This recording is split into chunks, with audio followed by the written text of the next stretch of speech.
Well, good morning everybody and welcome to my father's milk house, Kombucha Korner.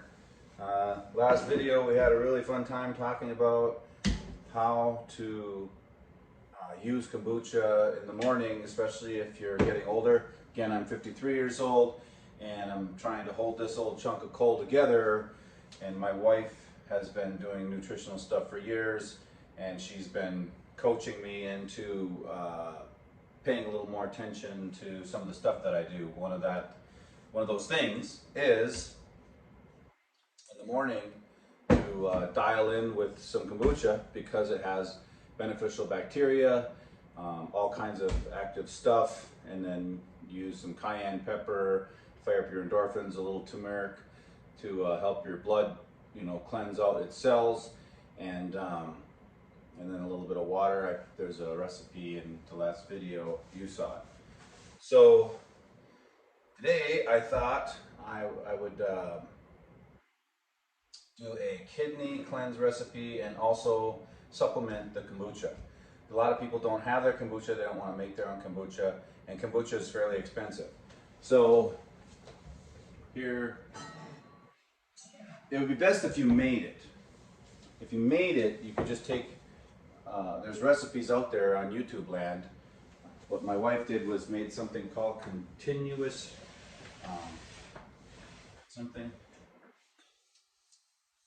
what's that called? Continuous what? Pour? Brew. Continuous brew. That's this thing, where she makes a bunch of tea. Pick your favorite, some kind of tea, and then you put it in this deal here and some kind of activation process. And now she's ended up with basically a Scoby Hotel. And a Scoby are these there's like billions of bacterias in there, beneficial bacterias, and you keep adding to the brew, and it keeps stacking hotels. This is one of two. Huh? It's not a hotel, but I like to call it a hotel. What is this called?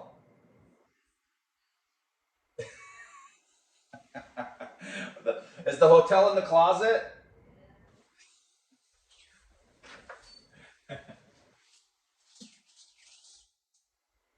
Is it it's in the bowl? I'm getting my terms messed up. Here's the deal. You make your kombucha and then you put it in here, and this is called continuous brew. It starts making many Scobies, okay? If you get too many Scobies and you want to maintain them, you put them in what's called a hotel. That's in a bag, sealed in a dark place. Things grow less fast in dark, etc. There's a spiritual application. If you're in the dark, you don't grow very good. So this is a continuous brew, and if you're local in the area, actually, we do have enough. If you'd like to start your own kit, we can get you going with what we have for a few bucks. And so that's that. So this is the continuous brew thing. This is glass. One thing I've noticed about doing this kind of stuff is unless you're crushing it, you want to try to use glass, because glass is just non-reactive to any kind of acidic or alkaline. It's just a safer option. Unless you're gonna drop it or something. So here's another option. This is Synergy raw. So see, what you're looking for is life. You're looking for something that is full of bacteria, because otherwise you're not helping your gut. The whole process of how your gut digests food, breaks it down so that it can get through the cellular walls and get into your blood, is a bacterial secretion, right? So you need living bacteria, which is why if you take antibiotics for some illness, you need to revitalize your guts, which I'm sure most of you guys know that. But you know what? You can know something and not emphasize it. You can't just know this. You have to emphasize it. So a lot of people get sick and re-sick and re-sick because they never heal their guts. So say you don't want to do either of those things. This is too expensive. Brewing, maybe you don't have a brew place or whatever. Here is another option that is extremely viable that many thousands of millions of people do. Here we go. Go to the store and get this. Bragg's apple cider vinegar. You take a little bit of this and first you shake it up to get the mothers going in here. All right, stand by. I've got a battery low deal.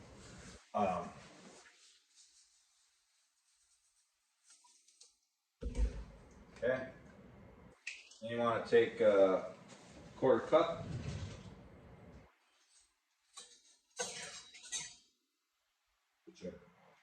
Should have said it ahead of time.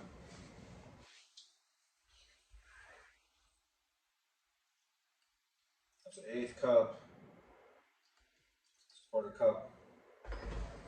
And then you take baking soda. Now what we use is Red Mill organic baking soda. Whatever baking soda you have, you want to make sure there's no aluminum in it. Okay. You take a tablespoon of this, or no, I'm sorry, actually a teaspoon of this to a quarter cup of apple cider vinegar. You stir it up. It actually brings the alkaline content up to around 7. If you're worried about acidity, which we can talk about later. And then here's what you end up with. And I hate these.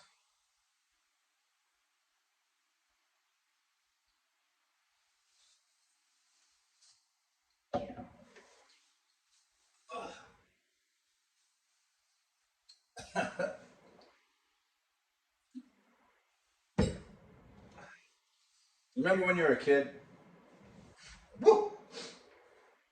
And you're dipping, you guys celebrate Easter because bunnies have a lot to do with eggs, and eggs have a lot to do with Jesus. But anyway, you color Easter eggs with that vinegar solution. That's what that tastes like. It tastes like stuff you dip your eggs into. So anyway, the Bragg's apple cider vinegar and baking soda, Red Mill.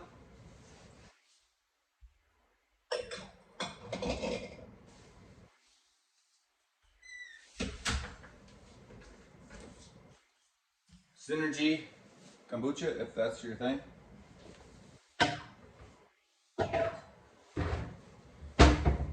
But the most effective, least expensive, I believe healthiest solution is to make your own kombucha and get your own thing going so you have your own supply, because once you get it rolling, it is like dirt cheap. Because the bacteria grow in them, they work with their own cells, and the sugar and all this other stuff. There's a process that they follow, and then you get the benefit of their life. And that's about it. Also, that's really good for if you're fasting and you want to do a 3-day fast, which we can talk about. Maybe I'll do a fast with you next week. That'll be fun. And we can talk about how your kidneys heat up and different aspects of baking soda that helps dissolve kidney calcification and liver and all this other stuff.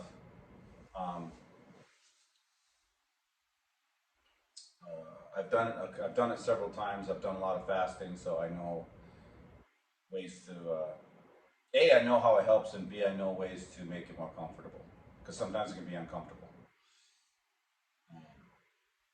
That's it. Well, I hope you guys have a blessed day, and I'll catch you on the next one.